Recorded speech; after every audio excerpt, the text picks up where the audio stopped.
১৯ বছর কোনো অর্জন নেই, কিন্তু মাত্র ১৮ দিনে জিতে নিলেন পুরো পৃথিবীর ভালোবাসা। এটি কেপ ভার্দের ৪০ বছর বয়সী গোলরক্ষক বোঝিনহার গল্প। ক্লাব ছাড়ার পর তাকে আর কোনো দল নিতে চায়নি। অনেকেই ভেবেছিল তার কেরিয়ার শেষ, কিন্তু ভাগ্য তাকে নিয়ে যাচ্ছিল সবচেয়ে বড় মঞ্চে, বিশ্বকাপে। প্রথম ম্যাচেই প্রতিপক্ষ ছিল শক্তিশালী স্পেন। একের পর এক আক্রমণ, কিন্তু বোঝিনহা যেন অদম্য এক দেয়াল।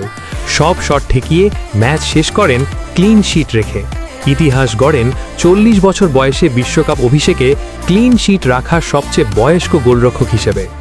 ম্যাচ শেষে তিনি কান্নায় ভেঙে পড়েন, কারণ তার মা গ্যালারিতে বসে সেই ঐতিহাসিক মুহূর্তটি দেখতে পারেননি। পরে অবশ্য পরের ম্যাচে মা গ্যালারিতে ছিলেন, আর সেই দৃশ্য ছুঁয়ে যায় লাখো মানুষের হৃদয়। বিশ্বকাপ শুরুর আগে তার সোশ্যাল মিডিয়ায় ছিল মাত্র ৫০,০০০ ফলোয়ার। মাত্র ১৮ দিনের মধ্যেই সেই সংখ্যা পৌঁছে যায় কোটির ঘরে।